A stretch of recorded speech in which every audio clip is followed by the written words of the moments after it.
For a number of reasons, really. I mean, Croydon School of Art was kind of central to that movement at that time. You had Jamie Reid and Malcolm McLaren, who went there. Now they're the guys that are behind Sex Pistols, so the famous "God Save the Queen" cover and things like this.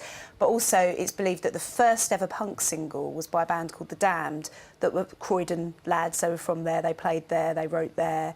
But even aside from the punk movement, although there was lots of important venues that were there, the Greyhound, that saw all of the touring bands go through there. You also had Ray Davies from the Kinks, went to Croydon School of Art. David Bowie for about 5 seconds, I think. He sort of walked through the door and walked back out, but he still went there. Yeah. You had Paul Weller, apparently was busking in one of the record stores there. There's just such a fantastic and rich musical history. And obviously, dubstep was born there. And then also, it's got strong roots with grime today. So, yeah. Julie, do you reckon that the young people of Croydon realise where they're growing up? Do you think they have this sense that they are growing up in what is a musically very historic place? Possibly, although it is better known these days for urban music, so which is why we're trying to bring punk back as another genre, just to sort of diversify the types of music going on in Croydon. So I guess, it's more known these days for Stormzy and Nadia Rose and people like that. Yeah. And so I'm not quite sure if they know about the punk, the under-18s perhaps. It's still kept its musical roots though, which is interesting, isn't it? This festival, give us a sense then of what you're trying to achieve with it. I guess it's to perhaps highlight some of the acts that were born out of Croydon, but also the music which is coming through now.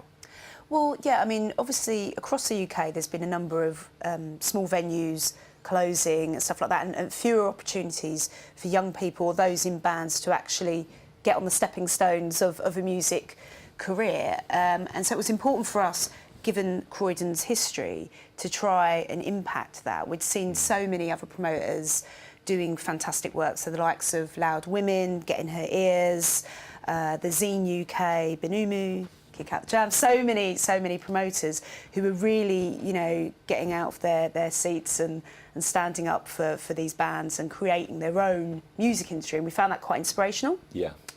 And also the fact that there seemed to still be this gender balance issue within the music industry. So we wanted to create something that gave opportunities for bands new and emerging that were struggling to get onto festival bills for whatever reason, because they're controlled by the bigger promoters, and bring some of that big talent to Croydon in a space that we want to kind of really launch as having musical bands back there and put Croydon back on the map, because it used to be where all the bands used to tour back in the 60s and 70s at the Greyhound. We had The Cure and the likes of that there. But so we wanted to bring a bit of that back, but look at the whole gender equality issue. So not only making sure that we had a balanced bill, but also a balanced crew. So making sure that women are fairly represented across security and music technology as well. Yeah, I mean, Julia, just to continue on that note, the difficulties that certainly female-led bands are facing, it's well documented now in the headlines. You only have to look at the really big festivals to see the lack of women artists who are being given those big slots. How can we move on from that? How can we really say, it's great that the grassroots levels things are changing, but at the main stage it's not?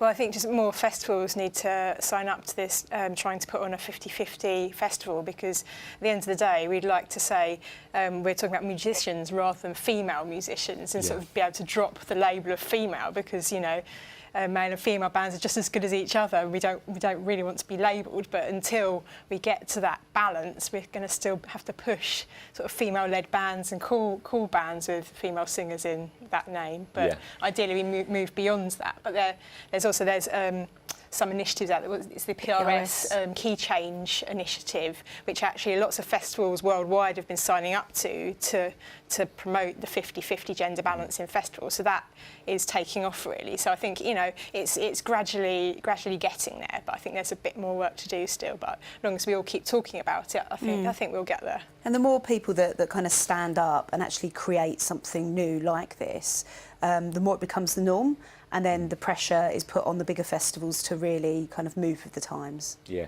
I imagine also, the established acts will give support to the emerging acts by not only being there and helping them bring in the crowds, but also perhaps saying to them, look, we were there, we were in your shoes at one point, this is how you can do it.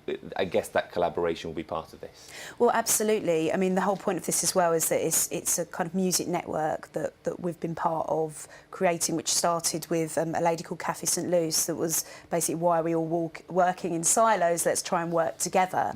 She's known as the fairy godmother of rock. And basically, this event is not only about the performance aspect of it, but it's for bands to network, to organise gig swaps across the country, to kind of help and inspire them to put on their own events, and to meet other promoters and people within the industry. We've got a number of music industry professionals there, and we're running a mentoring programme for young people as well to find out more about careers in the music industry and how to do things like this themselves. Yeah, is there a sense, like many places in London, is there a sense in Croydon that it is at risk of losing its venues, its music venues?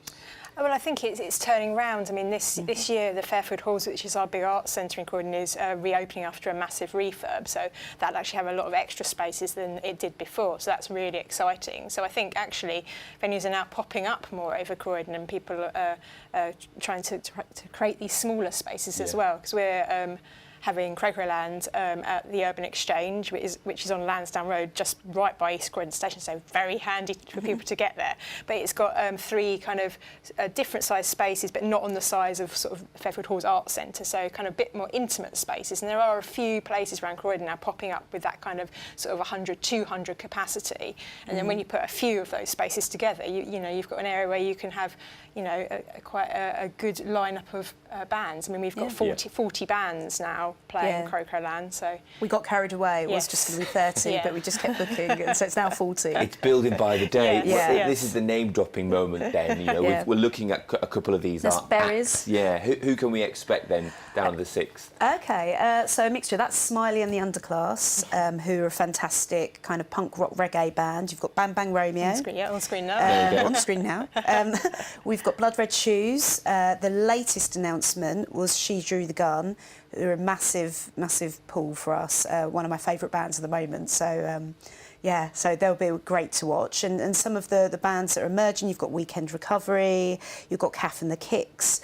One of our favourite new discoveries, Tiger Mimic, who people just have to see. They're fantastic. And Scarlet are opening the main stage, who are actually quite a big band, but agreed to kind of kick off the festival. So there's reasons for people to get there early. It's like we don't just have the smaller bands playing early and the big bands late in the day. It's a real mix. So hopefully people come early and stay for the whole day. Stay for the duration, A huge amount going on. Remind us then, it's the 6th of April, and I imagine people might need to get tickets in advance. Yes. It's crocroland.co.uk, and tickets are £26 with a £1 donation going to Lives Not Knives, who's our partner charity, who aim is to prevent knife crime in youth. Yeah, given the world we live in at the moment, a vital organisation. Angela and Julia, thank you so much for telling us all about this inaugural festival. It is the Cro Cro Land Festival. It's taking place on the 6th of April.